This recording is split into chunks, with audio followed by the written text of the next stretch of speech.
बाबा ने बहुत विस्तार से समझाया। और अब कहते हैं, सुन शुभ कथा भवान रामचरितमानस,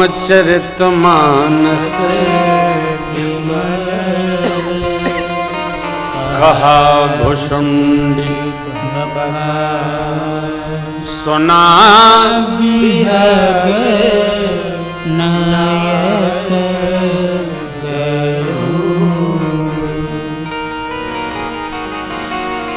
कहा भुषुंडी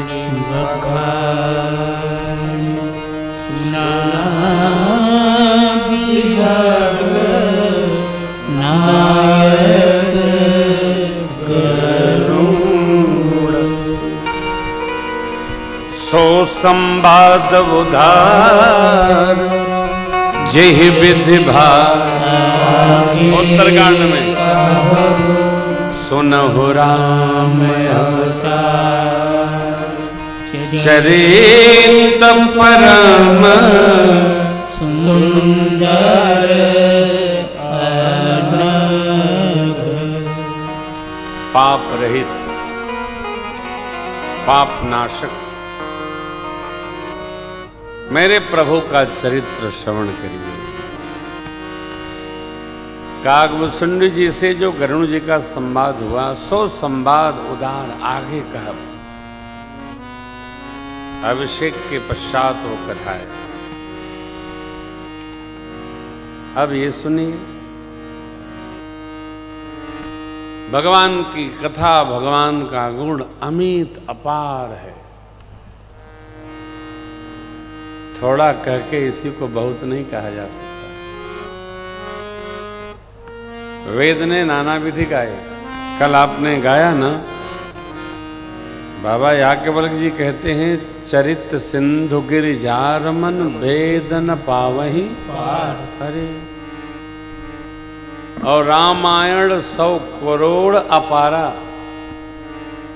स्वामी जी कहते हैं, रामायण 7 कोटि अपारा। 100 करोड़ उकरे बाद अपार, नाप नहीं है तो कितना। सबको समेट कर सूक्ष्मतम बाबा ने यहां रखा, जो शिवजी मान पूर्णा की करुणा वृष्टि भई। इसलिए बाबा कहते हैं, देवी भगवान के चरित्र इतने अद्भुत, अलौकिक और दिव्य हैं, विराट विशद हैं। श्रुति स्मृति सबने गान किया है, इनको थोड़े में बांधा नहीं जा सकता है, कहा नहीं जा सकता। सूक्ष्म से सूक्ष्मतर और सूक्ष्मतम नहीं किया जा सकता। मैं संक्षिप्ततः आपको सुनाता हूं। हरि अवतार हे तुझे इदमित्थम कही, क्योंकि राम यतर्क्य बुद्धि मत हमार अस सुनहि सया। भगवान बुद्धि में नहीं आ सकते, मन में वो समा नहीं सकते, वाणी उनके बारे में बहुत कह नहीं सकती। देखिए, एक बड़ा ऊट पटांग प्रश्न है। ऊट पटांग, ऊट पटांग आप लोग समझते हो ना? एमपी वाले हैं आप? नहीं, आप तो समझ ही जाओगे, इन लोगों को पूछो। ऊट पटांग आप समझते हैं? मैं जब भोजपुरी के शब्द बोलता हूं तो मेरी बिटिया कहती है, पापा आपका ये न्यू शब्द आया, न्यू वर्ड आपने कहाँ से ढूंढ के लाते हैं? तो उटपटांग क्या प्रश्न है? कई लोग ऐसा मानते हैं कि भगवान ने जब बाली को बाण मारा तो छिप गए। कारण, नहीं तो राम जी का आधा बल बाली खींच लेता। एक कोई कथावाचक भी बोल रहे थे, कथावाचक लोग तो खैर ब्रह्म के अवतार हैं, कोई कहना ठीक नहीं है, कुछ और बोल सकते हैं, बस ताली बजनी चाहिए। तो आप जरा विचार करिए, उनसे मैंने पूछा महोदय को टेलीफोन मंगाकर कि राम जी के बल का आधा क्या हुआ? राम अमित गुण सागर थाह की पावई। भगवान का बल तो अपार है, असीम है, तो उसका आधा कितना हुआ? कोई कहे आधा आकाश ग्वालियर के चारों ओर गिरा था, तो आकाश का आधा क्या होगा जो गिरा? वो तो सबके घर के पीछे गिरा है आकाश। ये बालक भ्रमहीन भ्रम ही गृहादि, कहीं परस्पर मिथ्यावादी।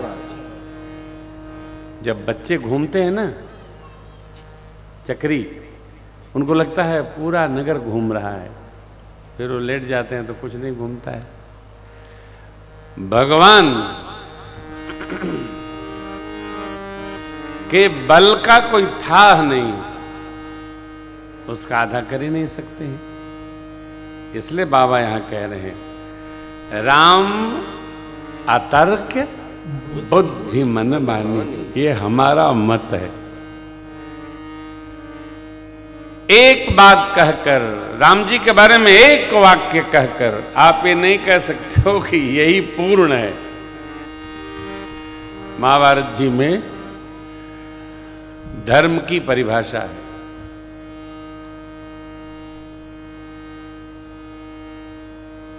तर्को अप्रतिष्ठः। वहां जो लिखा है तर्को प्रतिष्ठा,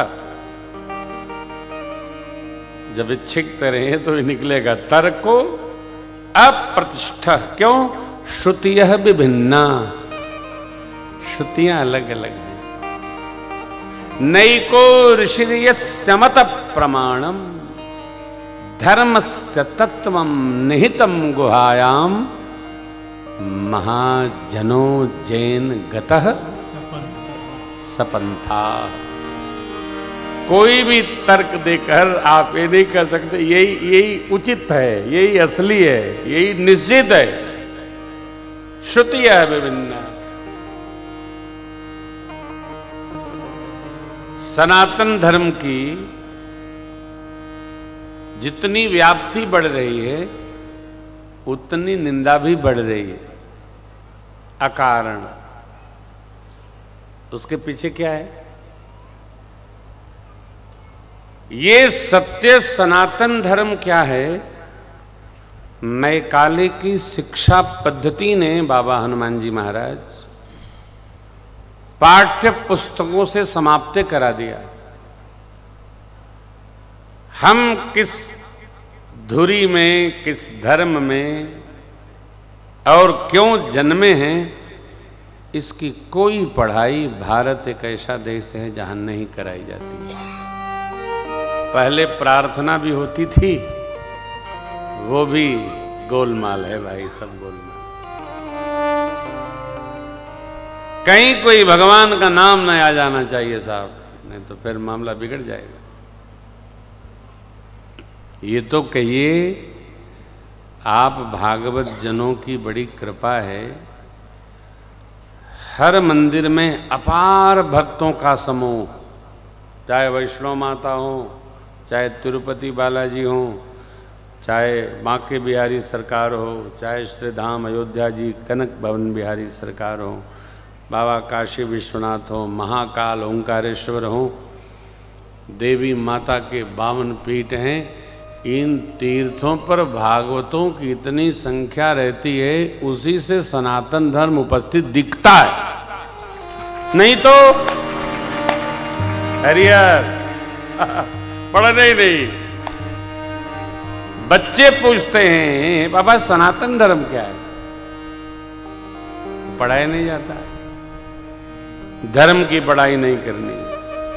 वो तो कृपा है कि माता लोग, पिता लोग, दादा लोग, दादी लोग घर में पूजा पाठ आरती करते रहते हैं और साधु संतों के शरण में जाते रहते हैं, तो पता चलता है कि हम सनातन धर्मी हैं, तो ये भी समाप्त हो जाए।